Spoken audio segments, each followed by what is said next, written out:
देखिए, आपके दो विषय आपने कहे हैं। पेपर लीक का आपने कहा है, ये पेपर लीक नहीं है, पेपर आउट हुआ है। एक सेंटर से पेपर आउट हुआ है, किसी बच्चे ने पेपर बाहर दिया, उसका व्हाट्सएप बाहर चला गया और इस बात को हमने गंभीरता से लिया है। आज इसको लेकर के हमने बैठक में उच्च अधिकारियों में बैठ करके चर्चा की है। सभी डीसीस एसपीस को भी इसके लिए निर्देशित किया है और हमने ये कहा है कि सरकार की जो क्रेडिबिलिटी है उसके ऊपर कोई सवालिया निशान नहीं होना चाहिए। अगर किसी ने गलत किसी के क्षेत्र के अंदर हुआ है, हमने उसको भी गंभीरता से लिया है और उसके अंदर हमने जो संज्ञान लिया है, हमने कार्रवाई की है। सरकारी स्कूलों के 4 इन्विजिलेटर्स और प्राइवेट स्कूल के 1 इन्विजिलेटर्स को के खिलाफ एफआईआर दर्ज कराई है, जिनमें सरकारी स्कूल के गोपाल दत्त, शौकत अली, रकमुद्दीन, प्रीति रानी, प्राइवेट स्कूल की ममता, चारों सरकारी स्कूल के इन्विजिलेटर्स को निलंबित कर दिया है। ये उसके ऊपर हमने कार्रवाई की है और हमने 2 सेंटर सुपरवाइजर बड़ी कार्रवाई की है। 2 सेंटर सुपरवाइजर संजीव कुमार, सत्यनारायण को भी निलंबित किया है क्योंकि उनकी जिम्मेवारी है।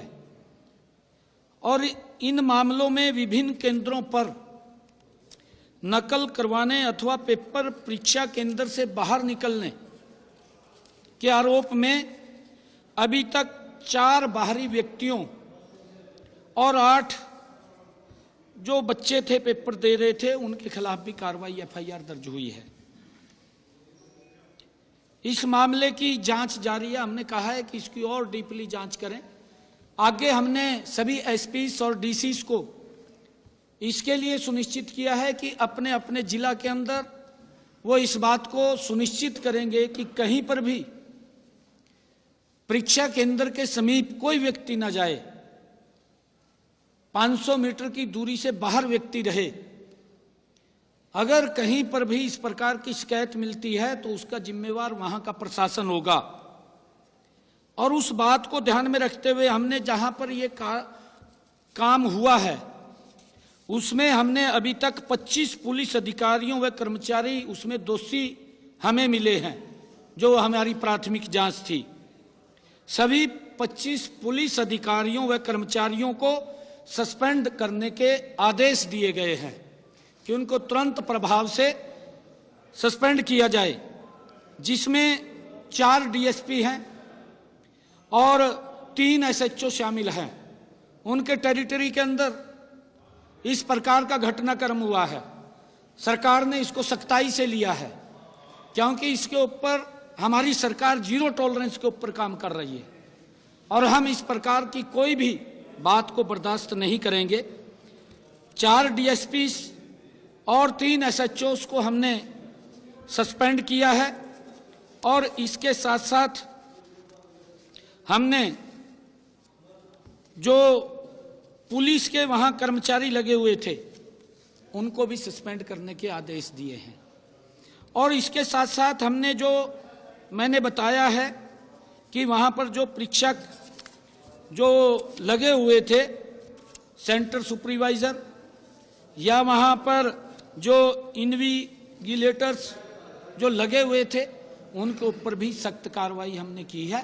और हमने ये भी आदेश दिए हैं कि कहीं पर भी पूरे प्रदेश के अंदर अगर कोई इस प्रकार का घटनाक्रम वो हमारे ध्यान में आएगा तो उससे संबंधित जो भी अधिकारी होंगे वो उसके जिम्मेवार होंगे। हमने सख्ताई से इसको लिया है। सोमवार से सारी व्यवस्थाएं चुस्त दुरुस्त हो जाएंगी। कई मुद्दों पर चर्चा हुई है और स्टेट के भी मामले हैं, सेंटर के भी मामले हैं। तो कई मुद्दों पर सभी जो हमारे कुछ सीनियर नेता थे उनके साथ बैठकर और आगे की क्या रणनीति बने उस पर चर्चा हुई। और ये मीटिंग तो समय समय पर हमारी होती रहती हैं और आगे क्या रूपरेखा बनेगी उसके बारे में सबने मिल बैठकर चर्चा की है। क्या आप ना करें इसका भी आपने डायरेक्शन दिया है नेताओं को कि देखो साथ में रहना है? कोई लड़ाई ऐसी कोई बात नहीं है, नीचे जमीन पर काम करते हैं। अभी जैसे हमारे निकायों के चुनाव हुए उसमें कांग्रेस पार्टी का अच्छा प्रदर्शन रहा, तो इसी तरह से आगे करेंगे और बल्कि जो कमियां रही उनको पूरा करेंगे। हमारे पास समय है, सब मिलजुल कर काम करेंगे। नीचे जमीन पर हम एक्टिवेट करेंगे लोगों को। पेपर लीक हरियाणा में सामने आया। देखो ये तो पेपर लीक सरकार है, हम आपको पिछले सालों में भी कहते रहे, चुनाव से पहले भी बताते रहे और बनने के बाद अब फिर इन्होंने यही चीज दिखा दी है। कोई पेपर ऐसा है हरियाणा में, कोई टेस्ट जहां पर पेपर लीक ना होता हो। ये एक जैसे यूटर्न सरकार, ऐसे पेपर लीक सरकार बन चुकी है हरियाणा की। को आपने पत्र लिखा है, क्या उनकी तरफ से अभी तक कोई रिस्पॉन्स आया? अभी रिस्पॉन्स नहीं। हमारी मीटिंग जैसे होती हैं तो उन मीटिंग्स में हम डिस्कस करते हैं, चाहे यहाँ पर दिल्ली में हो या स्टेट में हो, डिस्ट्रिक्ट में हो, दिशा मीटिंग होती है, उनमें भी हम डिस्कस करते हैं।